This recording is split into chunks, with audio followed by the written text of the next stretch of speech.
Hello, good afternoon, and welcome to another episode of Spotlight. I am Venice Bautista, and today I am very excited for our guest because she uses banana leaves to create her works. She's a fashion designer, and in return, her works reaches different parts of the globe. So without further ado, let's welcome Miss Joy Sue, the fashion Hi. designer of Musa Fabrics. Hello. Hello, Hello. good Good afternoon. afternoon. Good afternoon, Venice, and good afternoon to everyone who's watching right now. How are you today, Miss Joy? I'm good, a little busy. Siyempre, we are back to normal na, kumbaga. So, Yes. it's getting busy and busy every day. But you still look so beautiful and radiant. Ah, parang ano lang, parang kagagising ang dating. No, talagang very beautiful. Ayan. So Thank first and you. foremost, Miss Joy, how long have you been in the fashion industry?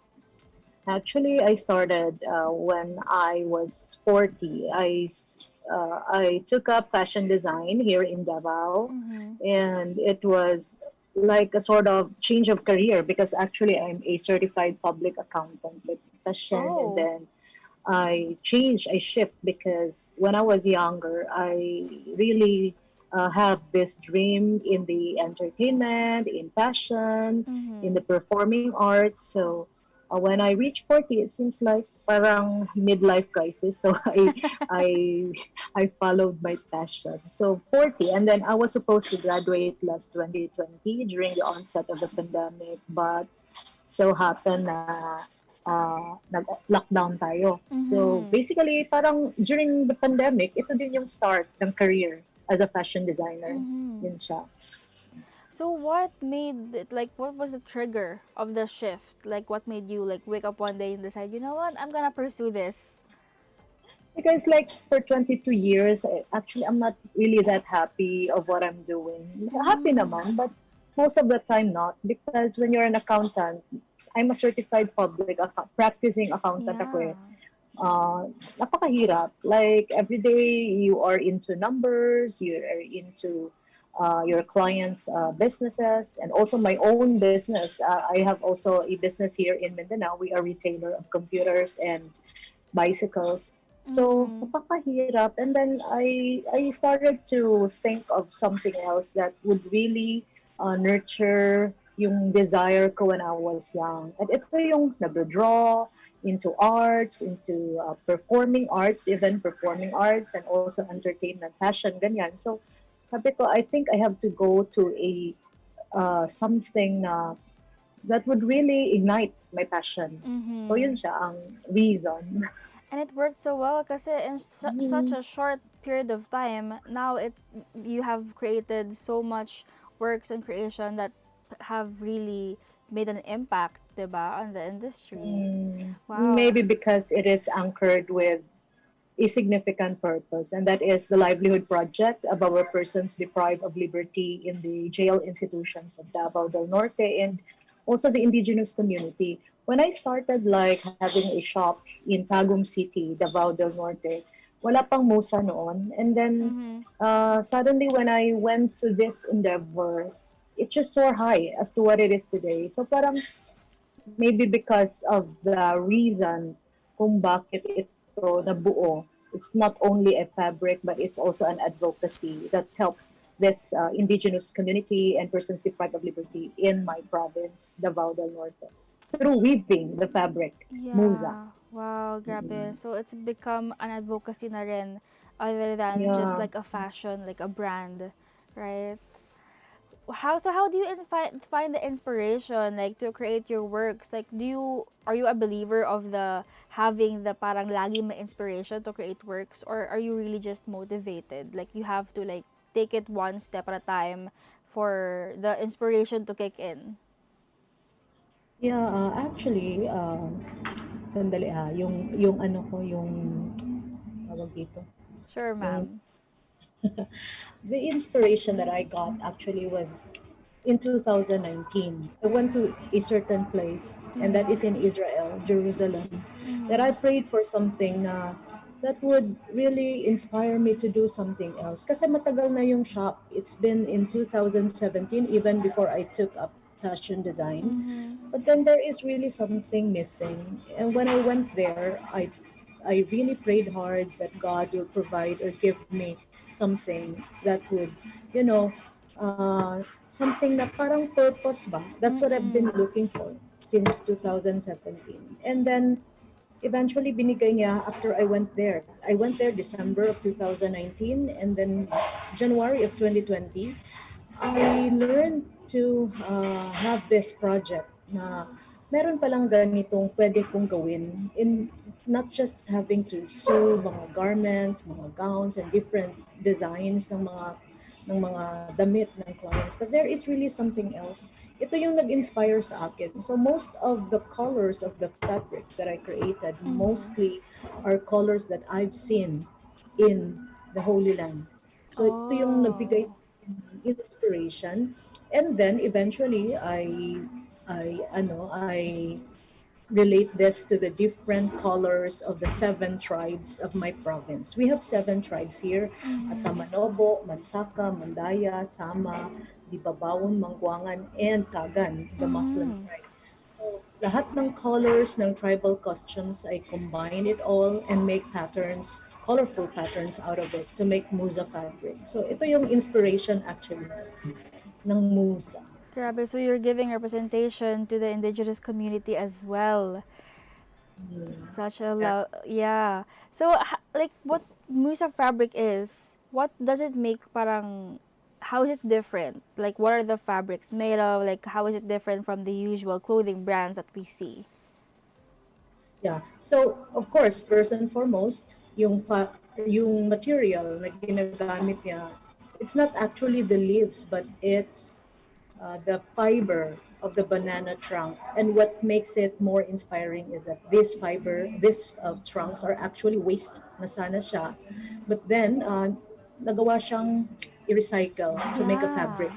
And Mm-mm. then combine it with the thread, yung polyester thread natin. Combine it 50-50%, then I made a pattern out of this. Actually, this is also the original project of the Department of Trade and Industry, Mm-hmm. and also our province, Davao del Norte, together with Department of Labor and Employment. They trained different groups in the LGUs of Davao del Norte to make this fabric in Mm. 2019. But then walang market during the time. And then I realized, meron naman palang na-train, so why not? I will pursue this. I will be their market actually. And then eventually naging designer na rin ako ng fabric kasi nobody designed for that. They just make something plain color, ganyan. And Yeah. so yun, doon nag-umpisa. That's why I became part of this because this became a sustainable project, sustainable livelihood for those that we have helped. So, malaking bagay to not only for me, not only for the beneficiaries of this, but also for the whole province of Davao del Norte. Grabe. So, it really is like a big advocacy center, diba? So, how Yeah. did you conceptualize this, ma'am? Like, how did you begin to, like, use the fibers of the banana trunks, diba? Like, how did you decide na this is gonna be a really good material for clothing that we can represent our people? Actually, it's the Department of Trade and Industry who made the training of this. And sila yung nag-research, and then kaya lang parang hindi siya na-push nga dahil walang market during that time. They just Mm-hmm. make a project, that's it. And then hindi na, kasi who would buy such clothing na Mm-hmm. parang hindi naman kailangan masyado. Minsan ginagawa lang table runner, mga ganyan. Yun kasi ang original plan, gawing table runner, gawing Mm-hmm. placemat. And then I realized, pwede naman tong gawing damit. Bakit placemat lang? Bakit table runner lang? I can do this. I can make this a material for my garments na gagawin. I Mm-hmm. was supposed to graduate in March 2020. Mm-hmm. So I was looking actually for fabric to be used during my graduation. But the graduation really never happened kasi nag-lockdown. And then, Oh. yung mga prisoners, ang dami na nilang na-weave kasi pina-weave ko sila. Ngayon, anong gagawin ko dito? Wala naman akong magawa dito. Hindi naman natuloy yung graduation namin. And then, Mm-hmm. yung mga asawa ng mga prisoners ay nasa labas usually every Friday at naghihintay ng compensation kasi ay may labor yung mga prisoners. Pinabayaran ko sila Mm. sa output nila, and that is in accordance din sa Department of Labor and Employment na standards of compensation. So para bang sabi ko kung if I were going to stop this, kawawa naman yung mga wives na Yeah. naghihintay sa labas. 'Di ba? It's really ironic na yung nasa loob pa yung nagbibigay sa kanila ng income, 'di ba? Mm-mm. So yun, pinatuloy ko siya. Sabi ko, sige, continue lang kayo. Maybe one day, sabi ko sa isip-isip ko, I just believe and trust. Kasi sabi ko, I think, narelate ko kaagad doon sa December ng pinuntahan ko. Mm-mm. I think this is the project that God has sent me. Ito yung sagot ng prayer ko last December Mm-mm. 2019. So pinagpatuloy ko lang until I made 4 face masks. That was the very first product that I made out of Musa Fabric. And then I Mm-hmm. uploaded the story of the face masks. I call it Mask of Hope. And then I Mm-hmm. uploaded the pictures of the prisoners.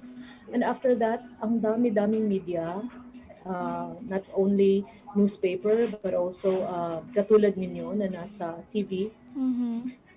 and online media platforms na eto yan yung sa picture actually.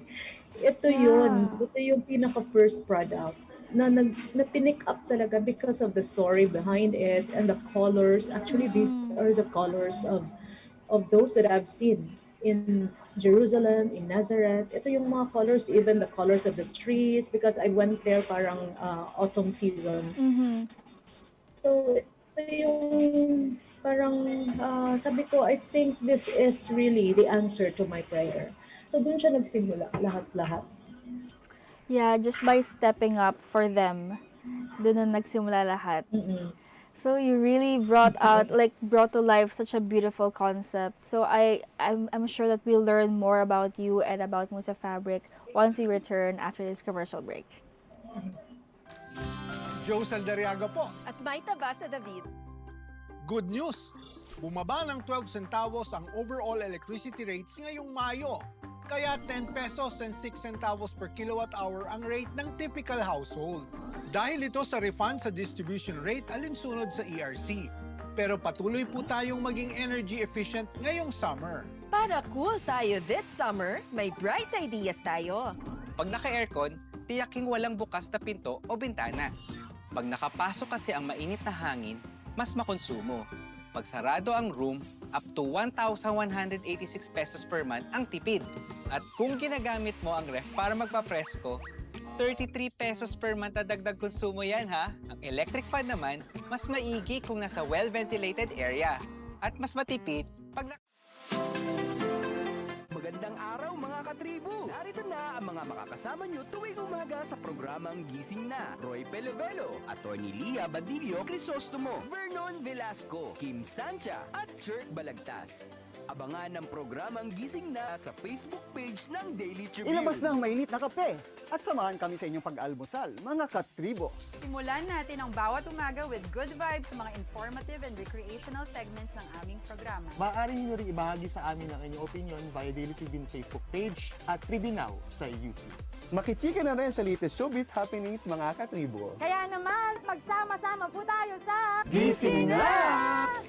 Ang Daily Tribune may digital shows na din. Dahil sa mas lumalaki at mas lumalakas nating tribu, handog sa inyo ng Daily Tribune ang mga programang magbibigay buhay araw-araw. Be informed at mag-good vibes tuwing umaga sa programang Gising Na. Be updated sa news and happenings sa Tribune News on Q. Mas kilalanin pa natin ang mga paborito nyong atleta sa programang The Athletes Tribune. Alamin ang latest entertainment sa programang What's Up. Ma-inspire sa mga kwentong hatid ng Perfect. Search lang ang Daily Tribune sa inyong Facebook at Tribune Now on YouTube. See you there mga katribu! Be updated sa news and happenings katribu. Hatid ng Daily Tribune sa inyo ang mga balitang napapanahon sa loob at labas ng bansa. Kami na ang bahala sa paghahatid sa inyo ng mga latest and reliable news. We got you covered sa programang Tribune News on Q. Mapapanood mula umaga hanggang gabi, Lunes hanggang Biyernes. Hello, welcome back to Spotlight. We are still with the fashion designer behind Musa Fabric, Joy Sue. So before the break, we were talking about how she creates clothes, or the team rather, using the banana trunks, the fibers there. So in collaboration to with our indigenous community and also the PDLs, no? So this not only generate jobs but is also eco-friendly. So now, Miss Joy, speaking of the generating jobs, no, wasn't it hard to collaborate with the community during the pandemic amid the lockdowns and all of that? It was really hard, actually, very, very hard Mm-hmm. because of uh, number one, so persons deprived of liberty, it's really very hard to communicate. Why? Because they don't have cell phones, even the indigenous community. Kasi nasa Mm-mm. malayo sila, nasa bukid. Mm-mm. And actually, last 2021 May, I got COVID because of this. Dahil nga Oh. sa pagpunta ko doon and lahat ng mga projects. You know what? Wala kang fashion show in 2020, 2021. Mm-hmm. Walang mga fashion shows. Nobody would even wear garments. Nobody would want to like go to your shop and magpapatahi because wala namang gagamitan. I just Yes. wonder, bakit hindi kami nagsarado? Nagtaka nga din ako that I survived, we survived, yung Mm-hmm. mga seamstresses survived. Kasi nga, kahit mahirap, I had shifted to the online way of marketing the Mm-hmm. product. Ito yung time na the beauty of the pandemic, my beauty pa pala, no, actually, I learned to study digital marketing abroad. I enrolled in Australia. Yung online digital Wow. marketing, it Mm-hmm. really made an impact on how I market the product. I kasi yung nalalaman ko before, actually we are in an IT industry. Mm-mm. Uh, yung itong MOSA kasi is just our social corporate responsibility as being an accountant, being into business in the IT. We are Mm-hmm. retailers. My husband and I are retailer of uh, laptops, computers, and also bicycles here in Mindanao. So Mm-hmm. para bang the usual way of marketing ko is yung mga caravan, yung pupuntahan mo talaga yung Yeah. market. Di ba yung mga ganyan, yung parang sale ka sa mall. And I never thought na pwede ko pala siyang i-market worldwide because of digital marketing, because of online marketing. Pero syempre, we are in a third world country. Parang bago sa atin ito. But in other countries pala, you know, parang ano na siya common na siya. And I learned to do it. Ito yung way na nakapag-market ako, not in my own province, not in my own hometown, but around the world. Kasi sa ibang bansa during 2020 ay hindi naman masyadong affected yung COVID ng iba, nakakapag-actual Mm-mm. fashion shows pa rin sila. And then I did also virtual shows, nagpo-photo shoot and then do the the the editing of the videos and then pinapa-show ng PTV 48 dito sa Mm-hmm. local namin sa Davmar namin na mga channels. So doon siya nagsimula ang lahat. It was really hard, but we made it through. Parang we just adapted to the new normal. Yeah. That's why na ano siya, nag-progress pa rin at hindi kami nagsarado. Kawawa naman kung magsarado, wala nang, yung nag-COVID ako actually, naawa ako sa mga PDL kasi Mm-hmm. sabi nila, I think we have to stop kasi nagkakasakit ka, maapektuhan ang family mo, ganyan. But that was actually the time na that I said that God has tested me, how committed I am to Mm-hmm. that purpose that I was asking in December. So yun, and I continued until today. Yeah, and I think that's one of the reason why hindi kayo nagsara, Miss Joy. It's because of your perseverance and your determination talaga to continue helping the PDL and the indigenous community to be continuing the vessel of a blessing that you are. So, Yeah. part of the Musa Advocacy is the care for Musa, right? So, Yes. can you tell the viewers what it is, right? Like, concept, the story behind that? The Care for Musa project, it started when I put 20% of all the proceeds that I come from the sale of Musa to the children of the indigenous community of the different tribes here in Davao del Norte. So it's like uh, a project monthly. And then later on, ang dami-dami ng sponsors. Like they're celebrating their birthdays, anniversaries, whatever they wanted to share. They gave it monthly. Nagpapabook sila that I will sponsor this month, next month, next month. Kaya non-stop, naging non-stop siya. And then when 2021 came, na nakakapag-fashion show na ako abroad, especially last 2022, January, when I went to New York for the Fashion Week, doon na nag-start yung medyo malaking proceeds that I was able to raise. And then marami ding donations. And we have also sponsors, especially that Dole Sunshine Company. It's a very big banana company worldwide. They sponsor to extend this to their company as well, na meron din silang beneficiary ng mga lumad that we train to decorticate banana fiber para maging income generating din sa kanila. That in Bukidnon area. So ito yung mga nag-sponsor, and we are now in the process of, actually we finished one. We put up a livelihood and training center na nandoon na lahat ng trainings ng mga different indigenous community. And since we have 7 tribes, I started with the Atamanobot tribe. We just finished the livelihood training center, and then isusunod ko yung Kagan Muslim tribe, who are also making this one that I'm wearing. It's Musa de Aretes. So The one pretty. spearheading this is my best friend, Bel Verano. Ang ganda-ganda ng mga ginagawa nilang earrings. It's called Musa de Aretes. So, yun siya. I'm planning also to gagawa ng roofing, yung mga areas nila, buy tables for them. And then sunod-sunod na yan. I'm sure it's my project, like I'm having a target of 2 years to materialize all this that I'm dreaming, and all that I am having projecting for Musa Advocacy. So, yun, ang care for Musa actually. So, if everyone would love to support, why not? You are very much welcome as well. Na to support, to have this project, livelihood training centers, na mabuo ko talaga 7 of it for the Davao del Norte tribes. Grabe, from 2019 and it's just 2022 right now. Pero sobrang dami nang nagawa ng Musa Fabric for yeah, for everyone and all the communities. So, how is it that you're able to like parang present the Musa Fabric to different fashion shows internationally? Like, it must have been like a lot of connections as well, and yun nga yung media, pagka-represent ng media with your works, right? Actually, it's what happened. No, it's the result of the online marketing that I was telling you earlier. Because of digital marketing, actually, yung New York Fashion Week, there's just this somebody who, her name is Grace Steadfast Creations production in West Virginia. She showed the video of Musa. It's a documentary video to a producer in New York. So, yun siya, doon nag-start. And this producer emailed me, and they invited me to be in the New York Fashion Week. And right now, in July, they also invited me to Orlando.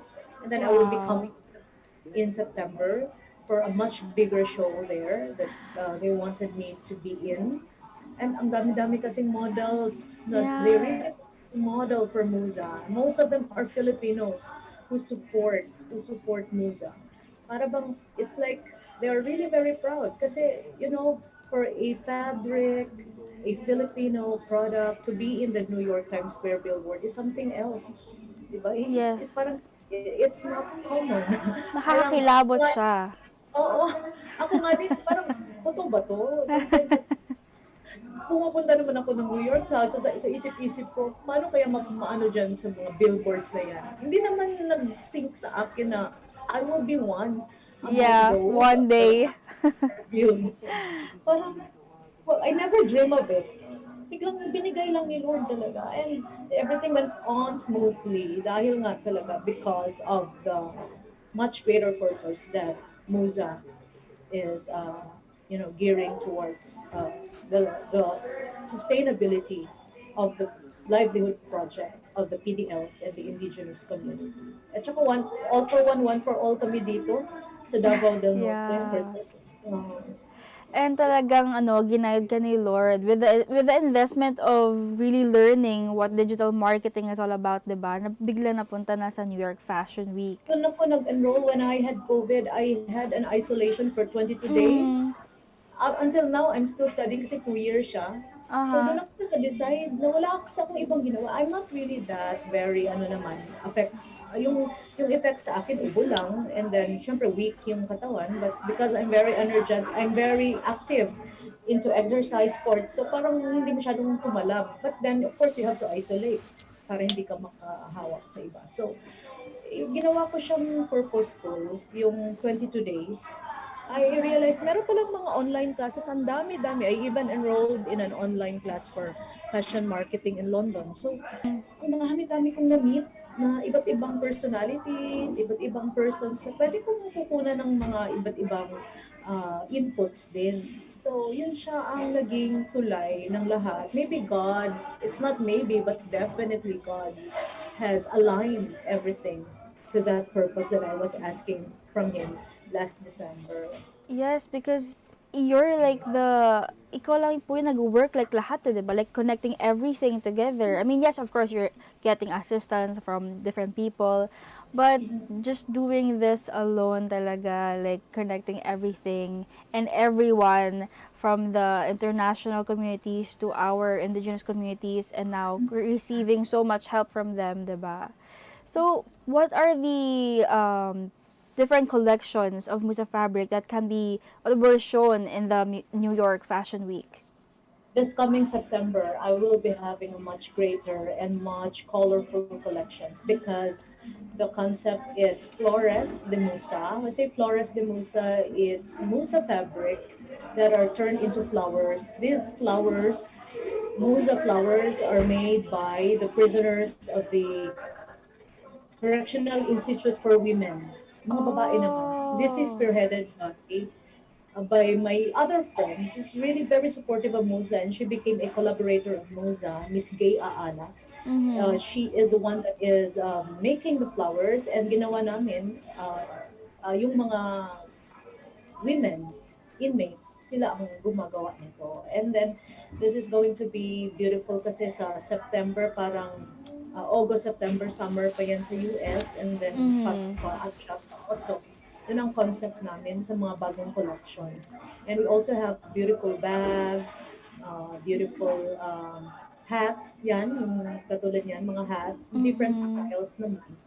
And earrings, accessories, ganyan, and also shoes. We have shoes now for Musa. And also, my daughter, whose dream was to become also a fashion designer, has her own line as well, mga streetwear, mga t-shirts made of her paintings na related din sa Musa Fabric. May mga bago for Musa. Yeah, so there's a lot to expect for Musa in the near future. Yeah, so where can we buy? Like for our viewers to know, how can we buy, where can we buy, especially for our international na mga katribus right now? For international market, we have our website, themusafabric.com. Of course, our Facebook. In Facebook kasi yung pinakamadali because we also have shop on Facebook. So a lot of reach. Ang dami-daming nagpa-Facebook, nag-Instagram. So, even in my own account, pwede nyo naman akong i-message kasi nandyan, post Musa na lahat. I don't even upload ng mga personal. Wala nang personal. Kasi lahat ng ginagawa ko, Musa na. And yun lahat. Pwede, you can message me directly if you want to order something, if you want to have a custom-made dress, especially sa mga Filipinos abroad. Na ang dami-daming activities ng mga Filipinos abroad. Yes, totoo. They really miss the Philippines. So actually this August, I have 2 fashion shows in San Diego. These are Aklan Association and another association, Filipino association as well, nagpa-fashion show sila. Sila yung nagpa-fashion show. They organize and they order the products from me. So ito yung usual na ginagawa ng mga Filipino community. So it's like a fashion show for a cause when those that are supporting, the models that are supporting are the ones buying the Musa Fabric and then they showcase it in a show. So yun, nakakatulong yan kasi dito ino-order yung mga products and of course, ang dami-daming natutulungan, not only the PDLs, not only the indigenous community, but also the seamstresses and the other collaborators as well. Makers of earrings, the makers of hats, mga taong natutulungan, ang dami-dami. Ibang klase talaga ang Filipino community. It's such a strong bond. Yeah, thank you so much, Miss Joy, for joining us today. We learned so much about you and your work, and it's really great to hear that yung advocacy tied to your work is such a blessing talaga to our communities. Thank you. Praise God. Yes. Do you have anything to say to our dear Katribo viewers before we let you go? Yes, for everyone who would like to pursue their passion, first and foremost, anchor it with a significant purpose. I've been through a lot of work during my younger days. I'm 46 now, a bit older now. I've been a teacher, I've been an accountant, and during those times, of course, I was happy, but I feel like there is something lacking. But then when I started, it's never too late to start at old age. When I started at 40, hindi ko pa nakita because I never thought of putting my work with a purpose and starting it with a purpose. But when I started it during the pandemic, and who would imagine that I started the advocacy at the pandemic when everything was so down, it was the darkest era of our history. But then when God is there in everything you do, everything is possible. There you go. Thank you once again, Miss Joy. You can always contact her for any purchases or custom-made clothes, right? Thank you so much, Miss Joy. We hope that your advocacy reaches millions more people and be a blessing to more people. Thank you so much. Thank you so much, and thank you also to our Katribus for tuning in today. You can always watch Spotlight live on Daily Tribune's official Facebook page on Tribune and also on Tribune Now on YouTube every 2 p.m. I am once again Venice Bautista, and this has been Spotlight.